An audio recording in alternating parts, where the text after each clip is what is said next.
အငယ်မရဲ့သားကသူမရဲ့သားကိုတွန်းလိုက်၍သားကကောင်းထိခိုက်ပြီးမိလဲသွားတဲ့အကြောင်းသူမကသားကိုဆေးရုံအမြန်သွားပို့မလို့တော့အငယ်မကမသွားခိုင်းပေးနဲ့တားခိုင်းလိုက်တယ်အဲ့ချိန်မှာသူထေးသားကတော့သူမရဲ့အိမ်မိကြံခဲ့တာကိုတွေ့ရ၍သူကိုယ်တိုင်သူမကိုအိတ်သွားပို့ပေးဖို့သွားလိုက်တယ်အငယ်မကတော့သူ့ရဲ့သားကသူမရဲ့သားကိုထိခိုက်အောင်လုပ်တာသူထေးသားသိသွားရင်ပြဿနာတက်မှစိုးရိမ်၍သူမကိုသူမရဲ့သားကကိုဟာကိုချောလဲပြီးထိခိုက်သွားကြောင်းဂရိစာရေးခိုင်းနေတယ်အဲ့ကဲ၍အဲစာကိုမရေးပါကသူမကိုဆေးရုံသွားခွင့်ပြသူမမဟုတ်တယ်လို့သူမကိုလေးဆွဲထားခိုင်းပြီးအခြေအနေပိုဆိုးလာတဲ့သူမရဲ့သားကိုပါလူယူလိုက်တယ်ပြီးတော့သူတို့၃ယောက်ဆိုတော့သူမကတယောက်ထဲမနိုင်လို့သူတို့တောင်းတဲ့အတိုင်းဂတိစာကိုရေးပေးလိုက်တယ်အဲ့ချိန်မှာတထေးသားလေးအောက်ထပ်မှာရောက်ရှိလာနေပြီးဒါပေမဲ့အငယ်မကသူမကတိစာရေးပေးပြီးပေမဲ့သားကိုမပေးဘဲဆက်၍အနိုင်ကျင့်နေသေးတယ်အဲ့ချိန်မှာကိုတီပဲတထေးသားရောက်ရှိလာလို့သူမရဲ့သားကိုယူလိုက်ပြီးအငယ်မကိုတော့အိမ်ရောက်မှာဖြည့်ရှင်းမယ်ဆိုပြီးပြော၍သူမရဲ့သားကိုဆေးရုံအမြန်ပို့လိုက်တယ်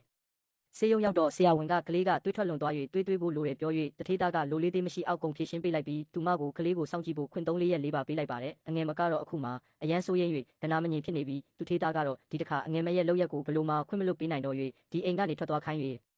အငယ်မကကျမမှာသွားပြီးဆိုပြီးတူထောက်တောင်းပန်နေတဲ့ချိန်သားကရောက်ရှိလာပြီးတထေးသားကိုမင်းကကအဖေမဟုတ်ဘူးအဖေအစ်စ်ကိုသွားရှာရအောင်ဆိုပြီးပြောလိုက်၍တထေးသားကအံ့ဩနေတယ်အဲ့ချိန်မှာအငယ်မကသားကိုပါဆက်အမြန်ပြန်ပိတ်ပေးလိုက်တယ်ပြီးတော့အထင်းတော်လေးတထေးသားကိုအငယ်မကမင်းရဲ့သားရဲ့အမေဖြစ်ပြီးမင်းတို့မျိုးရိုးလေးမင်းစီရောက်မှဆုံးသွားလို့မဖြစ်ဘူးအဲကြောင့်နောက်ဆုံးတစ်ခေါက်အနေနဲ့ခွင့်လွတ်ပေးပါဆိုပြီးအကြံပေး၍အငယ်မလေးသူမသွားမှန်တကယ်တီးသွားပြီးဆိုပြီးတောင်းဆို၍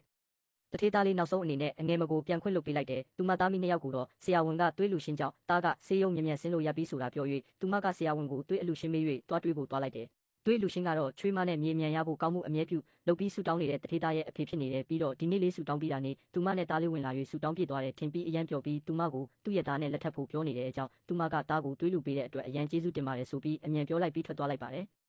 ဒါပေမဲ့တထေးသားရဲ့အဖေကတော့လက်ထောက်ကိုဒီသားမိ2ယောက်ရဲ့အချက်လက်အားလုံးကိုစုံစမ်းခိုင်းလိုက်တယ်။သူမအိမ်ရောက်တော့တထေးသားကအလုပ်ကိစ္စရှိလို့သူမကိုအိမ်ကိုခဏလာဖို့ခေါ်လိုက်တယ်။အဲ့ချိန်မှာအငယ်မကတထေးသားကသူ့ကိုမောင်းမထုတ်နိုင်အောင်တထေးသားနဲ့အတူအိပ်ဖို့ကြံစီနေ၍တခုခုထည့်ထားတော့လက်ဖက်ရည်ကိုတထေးသားကိုတွားပေးလိုက်တယ်။တထေးသားလေးရေတောက်ချင်နေတာနဲ့ကုတ်တိဖြစ်၍အကုန်လုံးတောက်လိုက်ပါတယ်။အငယ်မကတော့တထေးသားအကုန်တောက်လိုက်၍ဒီညကစ၍သူထေးသားကသူ့ပိုင်းဖြစ်သွားပြီးဆိုပြီးပြောနေတဲ့ချိန်သူမကရောက်ရှိလာပြီးအငယ်မကိုတွေးလိုက်တယ်လို့ဖြစ်၍အငယ်မလေးသူမကိုတွေးလိုက်၍အမြန်သွားပုံနေတယ်သူမလေးအမြန်လိုက်ရှာနေတယ်နောက်ဆုံးတော့သူမလေးရှာမတွေ့တော့၍အလုပ်ကိစ္စနဲ့တထေးသားကိုသွားရှာနေတယ်အဲ့ချိန်မှာတထေးသားကဆေးရှင်းကြောင့်သူမကိုချက်ချင်းဆွဲခေါ်လိုက်၍ဖနန်းတော့သူမကအားရပါးရကန်ပစ်လိုက်တယ်ပြီးတော့ကောင်းကောင်းကြည့်လိုက်မှတထေးသားဖြစ်နေ၍ပြန်ပြုစုပေးနေတဲ့ချိန်တထေးသားရဲ့ကိုယ်ပေါ်မှာအရင်တုန်းကသူမနဲ့မပူးတဲ့လူနဲ့တပုံစံပဲတူနေတဲ့ကျေပုံကိုတွေ့လိုက်၍သူမကသားလေးရဲ့အဖေကတထေးသားဆိုတာသိသွားပြီးဒါပေမဲ့တထေးသားတော့မသိသေးဘူး